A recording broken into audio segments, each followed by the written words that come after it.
Hello बच्चों, कैसे हैं। मैं Rajesh Yadav BS coaching centre में आपका स्वागत करता हूं, वेलकम करता हूं। जैसा कि आपको पता है कि हम लोग जीडी की क्लास लगातार लेके आ रहे हैं।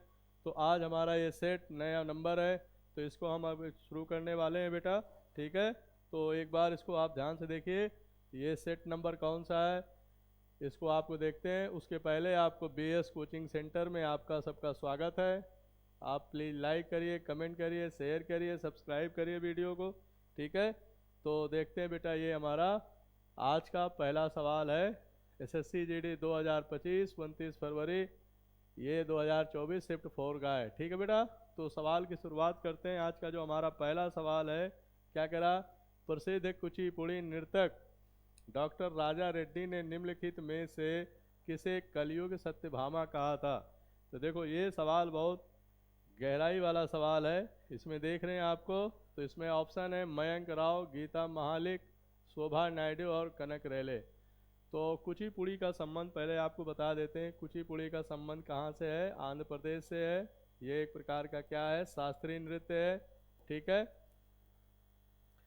अब यहाँ पर देखते हैं कि ये जो आपके नर्तक डॉक्टर राजा रेड्डी हैं, इन्होंने शोभा नायडू को क्या कहा था। शोभा नायडू को कलयुग सत्यभामा कहा था। शोभा नायडू का संबंध भी किससे है, कुचिपुड़ी से है। ठीक है, तो ये आंध्र प्रदेश में एक कुचिपुड़ी नाम की जगह है, वहीं से इसका नाम पड़ता है और आगे चलकर ये शास्त्रीय नृत्य में बदल जाता है और पूरे देश और दुनिया में क्या होता है, फेमस हो जाता है। ठीक है, तो इस तरीके से हम बढ़ते हैं आगे बेटा।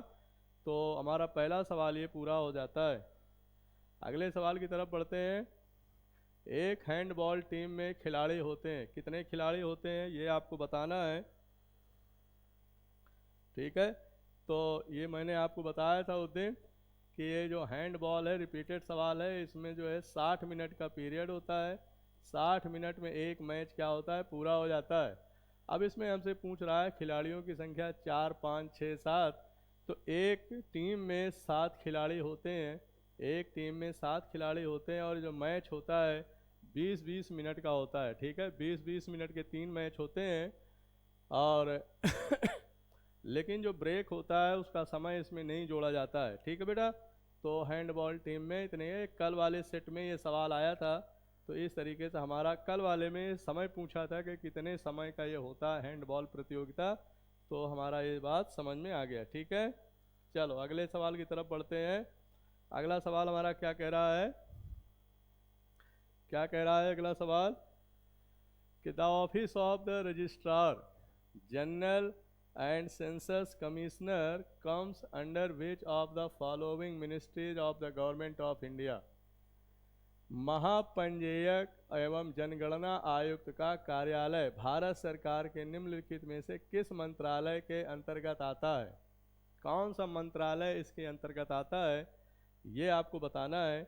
तो सांख्यिकी और कार्यक्रम कार्यान्वयन मंत्रालय, वाणिज्य एवं उद्योग मंत्रालय, श्रम एवं रोजगार मंत्रालय और गृह मंत्रालय। तो जो ऑफिस ऑफ द रजिस्ट्रार है, जनरल सेंसस जनगणना आयुक्त, जनगणना जो मंत्रालय है, जनगणना या सेंसस कमिश्नर है, उसका संबंध किससे है बेटा, गृह मंत्रालय से है। गृह मंत्रालय जिसको हम बोलते हैं होम मिनिस्ट्री, ये भारत सरकार का सबसे महत्वपूर्ण मंत्रालय होता है। इसके अंतर्गत देश के भीतर होने वाले जितने भी सुरक्षा कार्य हैं, जितने भी कल्याणकारी कार्य हैं, वो इसके जिम्मेदारी पर होता है। कोई बाहरी आक्रमण अगर करता है तो गृह मंत्रालय क्या करता है, इसकी देख रेख करता है। बहुत महत्वपूर्ण मंत्रालय होता है। और वर्तमान में हमारे गृह मंत्री कौन है, होम मिनिस्टर कौन है, तो वो हैं अमित शाह, जो कि भारतीय जनता पार्टी से संबंध रखते हैं। ठीक है, ये बात आपको याद रखना है। ठीक, चलते हैं हम अगले सवाल की तरफ। अगला सवाल हमारा क्या कह रहा है कि किस शहर ने वर्ष 2022 में राष्ट्रमंडल खेलों की मेजबानी की थी। डरबन, गोल्ड कोस्ट, नई दिल्ली और बर्मिंघम। तो पहले बता दें थे राष्ट्रमंडल खेल भारत में कब हुए थे, तो 2010 में हुआ था। और ये हर 4 साल में होने वाला एक आयोजन है, तो इस बात को आपको ध्यान रखना है। लेकिन हमसे 2022 का पूछ रहा है कि 2022 का राष्ट्रमंडल खेल कहाँ हुआ था, तो हुआ था बेटा वो बर्मिंघम में हुआ था। ठीक है, कहाँ हुआ था, बर्मिंघम में हुआ था। इस तरीके से याद कर लेते हैं। इसकी शुरुआत जो है कब से होती है, इसकी शुरुआत जो है 1930 से होती है और तब से ये लगातार चलता चला आ रहा है। भारत में राष्ट्रमंडल खेल कब आयोजित किए गए थे? 2010 में। ठीक है, तो इस तरीके से ये हमारा सवाल पूरा हो जाता है।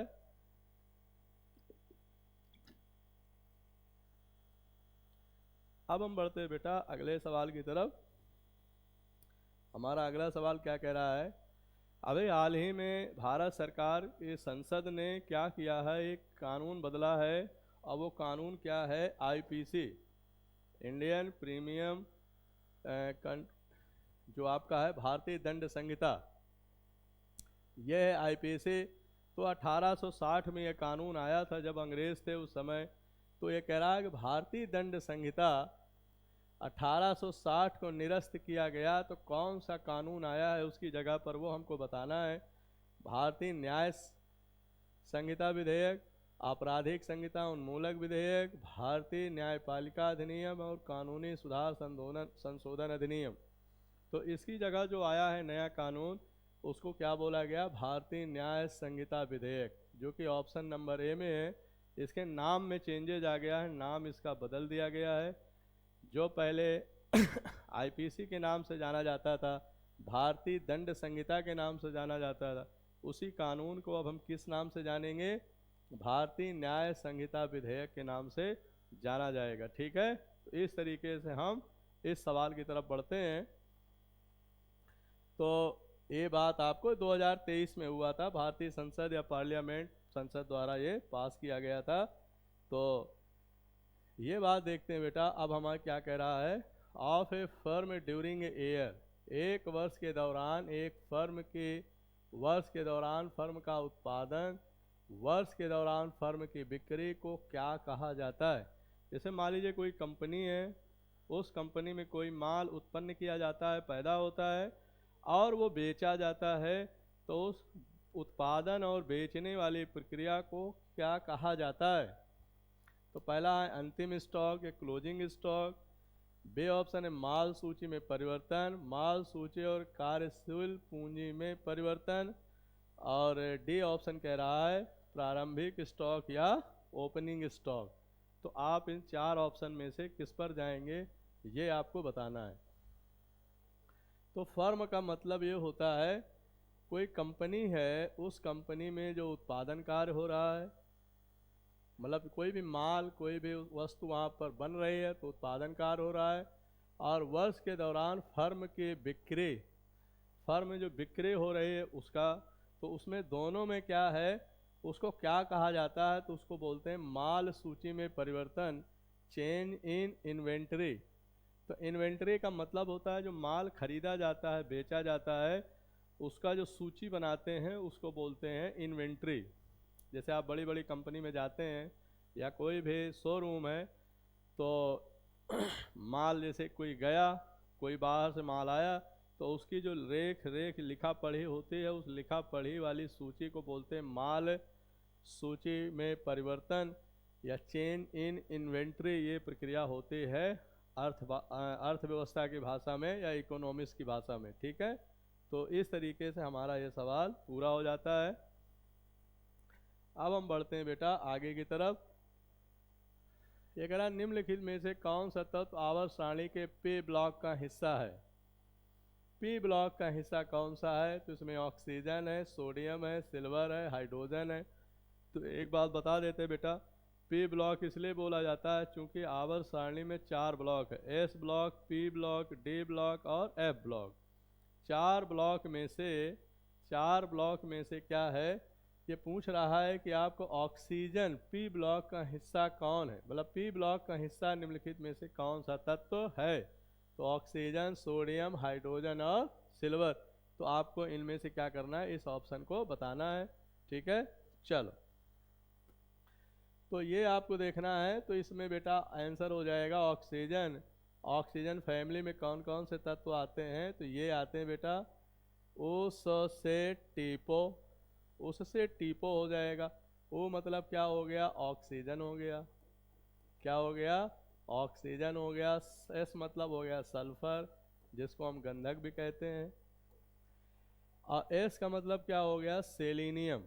एस से क्या हो जाएगा, सेलिनियम हो जाएगा। इस बात को आपको क्या करना है, ध्यान रखना है। टी से क्या हो जाएगा, टेलुरियम, टेलोरियम हो जाएगा।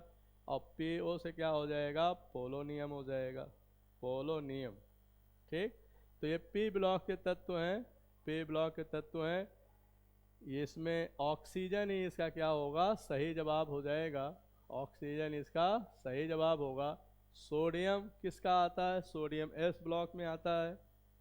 जैसे आप लिखते हैं ना हाइड्रोजन, तो किसी में नहीं आता है, फिर लिथियम आता है, फिर सोडियम आता है, फिर पोटेशियम आता है। लिथियम, सोडियम, पोटेशियम, रूबिडियम और सीजियम। लास्ट में आता है फ्रांसियम एफ आर। इसे कोई मतलब नहीं है क्योंकि ये एक रेडियो एक्टिव तत्व है। इसको बोलते हैं क्या है, लिथियम। आपने देखा होगा लिथियम को बैटरी में इस्तेमाल किया जाता है, जो मोबाइल की बैटरी होते हैं उसमें इसका इस्तेमाल करते हैं। सोडियम एक ऐसी धातु है जिसको मिट्टी के तेल में रखा जाता है। याद है नहीं, अब सवाल पूछता है कि किस इस धातु को मिट्टी के तेल में रखा जाता है, तो सोडियम है। ये हमारा क्या है, पोटेशियम है, इसको भी मिट्टी के तेल में रखा जाता है। और ये सब धातुएं हैं। और ये धातुएं कैसी धातुएं हैं, मुलायम धातुएं हैं, कोमल धातुएं हैं, ध्यान रखना। मतलब इसको इतने मुलायम होते हैं कि इनको चाकू से काट सकते हैं, ब्लेड से काट सकते हैं। जैसे लोहा, सोना, चांदी है, और तांबा है, एल्युमिनियम है, जिंक है, जस्ता है, और बहुत सारे धातुएं होती हैं। वो हार्ड होती हैं, कठोर होते हैं, उसको चाकू से नहीं काट सकते हैं। लेकिन ये जो सारी धातुएं हैं सोडियम वाले परिवार में, ये सब मुलायम धातु होती हैं, सॉफ्ट होती हैं। इस तरीके से आपको इसको ध्यान रखना है। ये हो गया रूबिडियम, ठीक है, रूबिडियम हो गया। ये हो गया सीजियम, ठीक है, ये हो गया हमारा सीजियम हो गया। और लास्ट में आता है क्या, फ्रांसियम आता है। फ्रांसियम एक रेडियो एक्टिव तत्व है, ठीक है।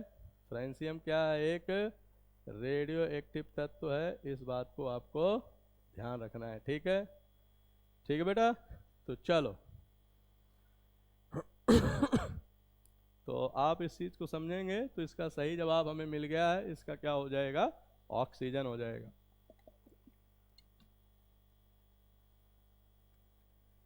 चलते हैं हम अगले सवाल की तरफ।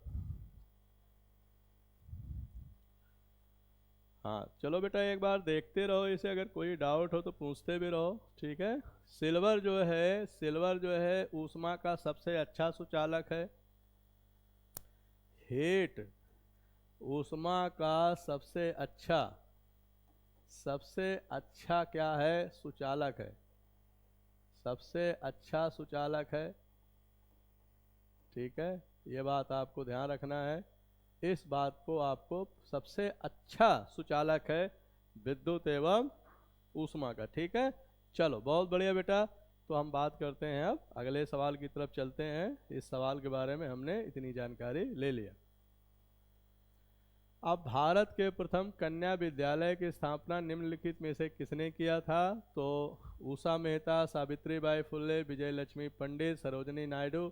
ये सारे जितने भी यहाँ पर नाम है, नाम की चर्चा की गई है, सारे के सारे लोग जो है भारतीय स्वतंत्रता संग्राम से इनका कहीं ना कहीं जुड़ाव है। लो इसमें जो प्रथम कन्या विद्यालय स्थापित करने का जो श्रेय है वो है सावित्री बाई फुल्ले, ठीक है। इन्होंने कहाँ किया है, महाराष्ट्र पुणे के रहने वाले थे, और दलित समाज से हैं ये। और इनका जो विवाह हुआ था वो ज्योतिबा फुल्ले से हुआ था। किससे हुआ था, ज्योतिबा फुल्ले से इनका विवाह हुआ था। और ये दलितों के बारे में, उनके उत्थान के लिए, उनकी शिक्षा के लिए, उनके कल्याण के लिए बहुत संघर्ष किया, बहुत कार्य किया। आज भी सावित्रीबाई फुल्ले या ज्योतिबा फुल्ले के बहुत सारे क्या हैं, संस्थान हैं। और महिलाओं के लिए, बालिकाओं के उत्थान के लिए भी बहुत सारा काम इन्होंने किया है, तो इसलिए इनका नाम हमारे इतिहास में लिया जाता है। तो कन्या विद्यालय स्थापित करने का श्रेय किसको जाता है, सावित्रीबाई फुल्ले को जाता है, ठीक है। ये है सावित्रीबाई फुले। इनके नाम पर बहुत सारे संस्थाएं हैं, यूनिवर्सिटी भी है, ठीक है। महाराष्ट्र में इनका बहुत ज़्यादा है, भारत में भी बहुत ज़्यादा है। लेकिन महिलाओं के सम्मान के लिए, महिलाओं के सशक्तिकरण के लिए, महिलाओं को आगे बढ़ाने के लिए इनका नाम बहुत अच्छे से लिया जाता है। ठीक है, चलते हैं हम अगले सवाल की तरफ बेटा। अगला सवाल हमारा क्या कह रहा है? अगला सवाल हमारा क्या था? सवाल नंबर 9। हाँ, सवाल 8 हो गया है। 10वीं पंचवर्षीय योजना की समयावधि निम्नलिखित में से कौन से है? विच ऑफ द 1970 टू 2002, 2012 से 17, 2002 से 7, 2007 से 12। तो आपको इसमें दिया है सबसे जो आखिरी योजना थे, सबसे जो आखिरी योजना है वो कौन सी है बेटा? हाँ, जो सबसे आखिरी योजना है वो कौन सी है? 12वीं योजना है, 12वीं पंचवर्षीय योजना, जो कि 2012 से लेकर 2017 के बीच में आती है। और इसी के बीच में 1 जनवरी 2015 को नीति आयोग की स्थापना होती है। जब नीति आयोग की स्थापना हो जाती है तब से क्या है, फिर ये योजना आयोग का जो सिलसिला है उसे खत्म कर दिया जाता है। तो सबसे आखिरी योजना 2012 से 2017 है। उसके पहले क्या है, 2007 से 12 है, 2007 से लेकर के 12 तक है, वो 11वीं पंचवर्षीय योजना हो जाएगी। फिर उसके पहले क्या हो जाएगा, 2002 से फिर 2007 हो जाएगी। तो देखिए, ये 12वीं पंचवर्षीय योजना का कार्यकाल है, ये है 11वीं पंचवर्षीय योजना का कार्यकाल है, और ये किसका है? 10वीं का है।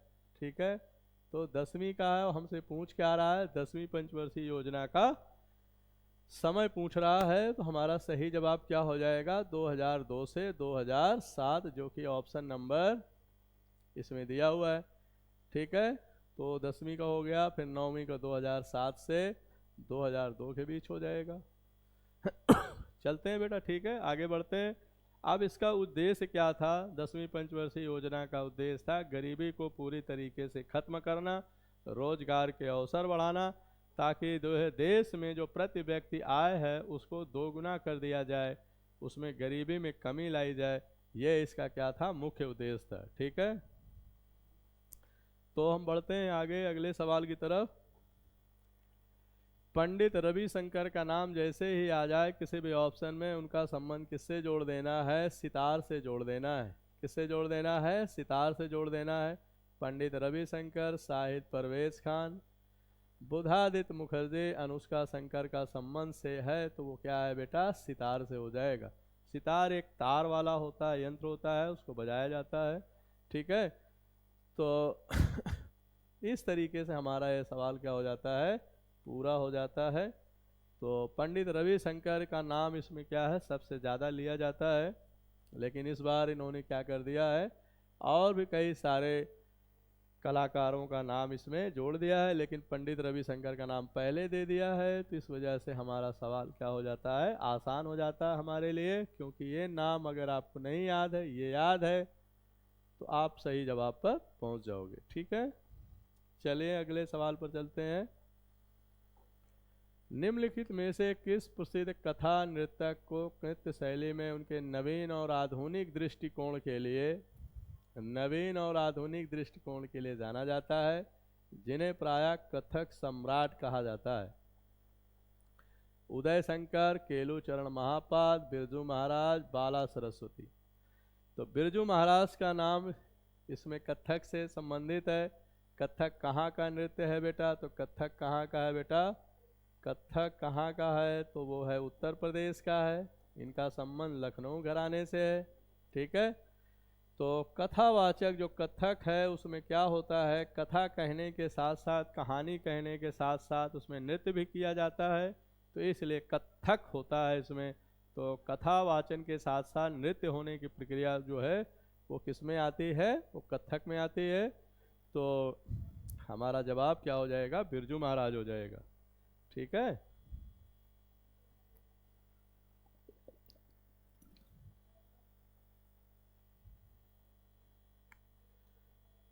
तो आप देखें इसको। चलो आगे करते हैं, हम अगले सवाल की तरफ बढ़ते हैं। अगला सवाल हमारा क्या कह रहा है। इंडिया अर्थात भारत है राज्यों का संघ है या राज्यों का संघ ही है, विश्व का संघ है, राज्यों का एक संघ है, देशों का संघ है। ठीक है। तो राज्यों का संघ ही विश्व का संघ है। विश्व का संघ नहीं होगा, राज्यों का संघ ही भी नहीं होगा, राज्यों का एक संघ होगा जिसे बोलते हैं फेडरेशन ऑफ स्टेट। ठीक, क्यों? क्योंकि बीच में क्या होता है, केंद्र सरकार होती है, बीच में केंद्र होता है, इसके चारों तरफ क्या होते हैं, चारों तरफ राज्य होते हैं, लेकिन राज्यों के ये शक्ति नहीं है कि वो केंद्र से अलग हो सकें, तो कोई अलग नहीं हो सकता है। ये व्यवस्था हमारे भारत के संविधान में है, लेकिन अमेरिका में क्या है, ऐसा नहीं है। अमेरिका में 50 राज्य हैं। 50 राज्य में अगर कोई भी राज्य चाहे कि हम अमेरिका के साथ रहेंगे, अमेरिकी यूनियन में साथ में, तो रह सकता है, और चाहे तो अलग भी रह सकता है, उसको पूरा अधिकार वहाँ पर दिया गया है। इसलिए कोई भी व्यक्ति अगर अमेरिका का नागरिक है तो अमेरिका के होने के साथ साथ वो उस राज्य का भी नागरिक होता है जिस राज्य से वो आता है, 50 राज्यों में से। इसलिए अमेरिका में दोहरी नागरिकता का प्रावधान है। और हमारे भारत में क्या है, सिंगल सिटीजनशिप है, एकल नागरिकता है। तो ये बात को ध्यान रखेंगे, भारत में कैसी नागरिकता है, भारत में नागरिकता कैसी है, सिंगल सिटीजनशिप है, सिंगल सिटीजनशिप है। इस बात को ध्यान रखेंगे, ठीक है। एकल नागरिकता, कौन सी नागरिकता बेटा, एकल नागरिकता का प्रावधान है, इस बात को आपको समझना है,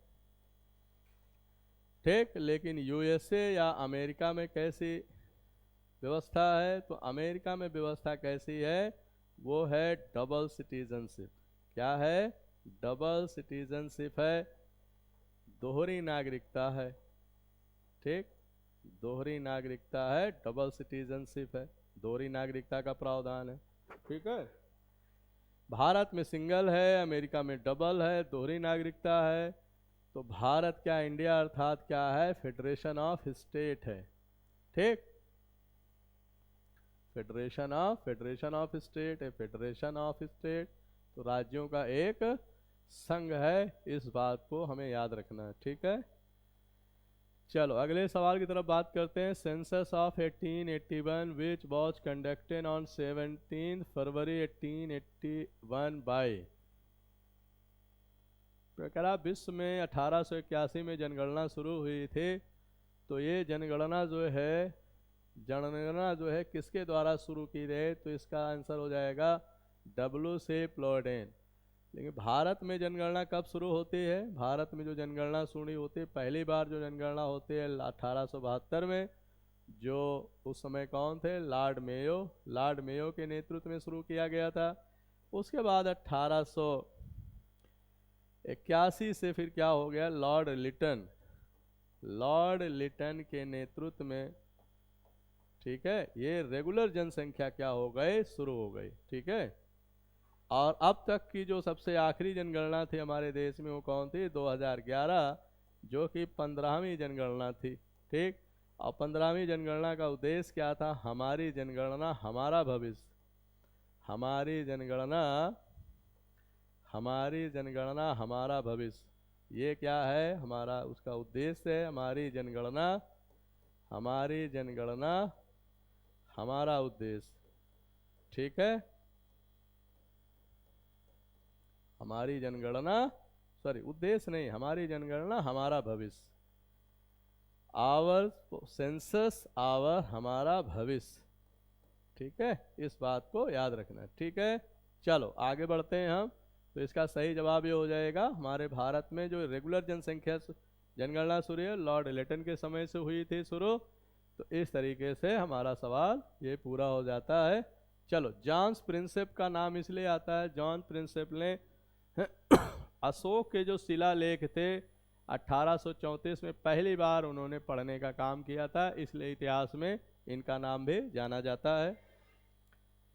ठीक है, हम बढ़ते हैं अगले सवाल की तरफ। ये सवाल बहुत पुराना है कि भारत में हरित क्रांति की अगुवाई मुख्य रूप से किसने की थी? तो M S Swaminathan. M S Swaminathan है ये हमारे, जिनको 2024 में क्या दिया गया था? भारत रत्न से सम्मानित किया गया था। ठीक है, मरणोपरांत इनको जो है ये पुरस्कार दिया गया था। तो एम एस स्वामीनाथन का नाम याद रखना। चलो अगले सवाल पर बढ़ते हैं। अंतर्राष्ट्रीय लूसोफोन महोत्सव का आयोजन किस भारतीय राज्य में किया जाता है? तो जो अंतर्राष्ट्रीय लूसोफोन है उसका जो है आयोजन गोवा में किया जाता है। गोवा में फ्रांसीसी भी आए थे, गोवा में पुर्तगाली भी आए थे, इसलिए उनकी संस्कृति को और पूरे दुनिया के साथ जोड़ने के लिए, उसका महत्व बनाए रखने के लिए त्यौहार मनाया जाता है लूसोफोन। ठीक है, तो भारत और विदेशियों के साथ इसमें संबंध, सांस्कृतिक महत्व को बनाए रखने के लिए ये त्यौहार मनाया जाता है। तो इसका सही जवाब क्या हो जाएगा? गोवा। क्योंकि गोवा ऐसा एक राज्य है जहाँ पर अंतर्राष्ट्रीय कल्चर वहाँ पर आपको बहुत ज़्यादा देखने को मिलता है। ठीक है, तो अब हम बढ़ते हैं अगले सवाल की तरफ। अक्टूबर 2023 तक भारत में केंद्रीय सतर्कता आयुक्त कौन है? तो 2023 में प्रवीण कुमार श्रीवास्तव को बनाया गया है। Central vigilance commission in India एक क्या है? एक ये जो है एक सांविधिक निकाय है, संवैधानिक नहीं है। देखो, कुछ संस्थान ऐसे होते हैं जो संवैधानिक होते हैं, संविधान में उसकी चर्चा है, लेकिन कुछ का संविधान में चर्चा नहीं है, तो इसलिए वो कैसे हैं? सांविधिक संस्थान है। इस बात को आपको ध्यान रखना है। सांविधिक संस्थान है केंद्रीय सतर्कता आयोग। भ्रष्टाचार से संबंधित इसका कार्य होता है और इस पर किसी का दबाव नहीं होता है, इस बात को ध्यान रखना है। ठीक है, चलो आगे बढ़ते हैं। तो एक बार इसको आप देखिए और इसको लाइक भी करते रहो भाई।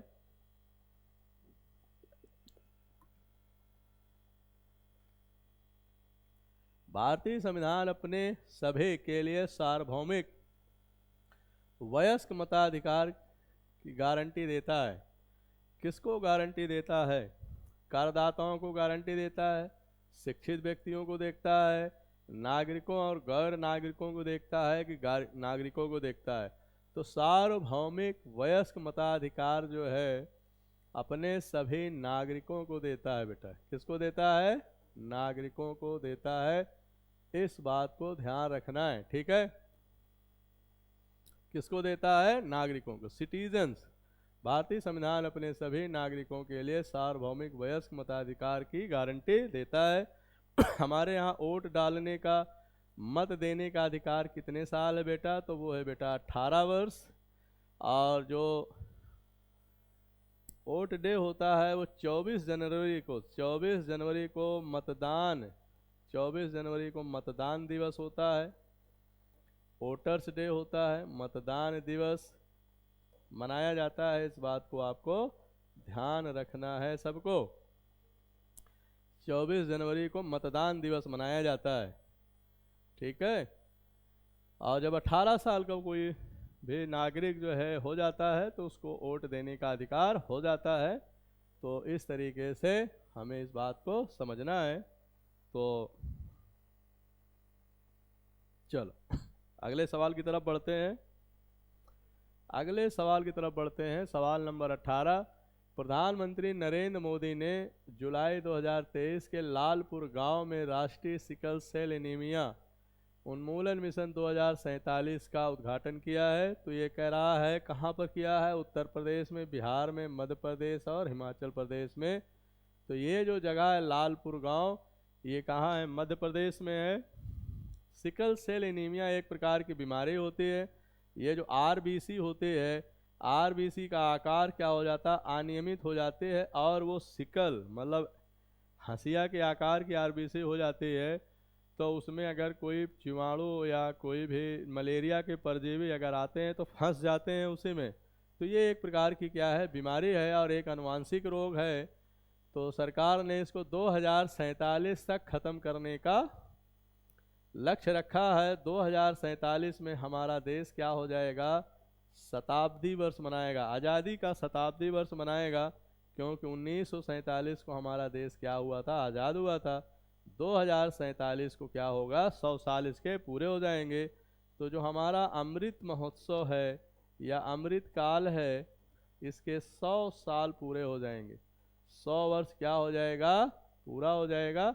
तो इसलिए 2047 तक सिकल सेल एनीमिया को पूरी तरीके से 100% खत्म करने का इसका लक्ष्य रखा गया है। इस बात को आपको ध्यान रखना है। तो इसका सही जवाब क्या हो जाएगा, मध्य प्रदेश हो जाएगा। ठीक है, इसका लक्ष्य ही है कि national sickle cell anaemia elimination mission. ठीक, इसमें क्या लिखा है, वीरांगना रानी अवंती दुर्गाबाई बलिदान दिवस समारोह, राष्ट्रीय सिकल सेल एनीमिया उन्मूलन मिशन, 1 करोड़ आयुष्मान भारत कार्ड के वितरण का शुभारंभ जो है यहाँ पर भारतीय प्रधानमंत्री नरेंद्र मोदी के द्वारा किया गया था। ठीक है, चलो अगले सवाल की तरफ बढ़ते हैं। सुल्तान जोहर कप किस टीम ने जीता था? तो ये जो है कप जो है किसने जीता था, तो ये पाकिस्तान ने जीता था। और ये कप किस लिए दिया जाता है बेटा, ये कप जो है हॉकी खेल में दिया जाता है। इस बात को आपको ध्यान रखना है। ठीक है, हॉकी में दिया जाता है, इसको आपको ध्यान रखना है।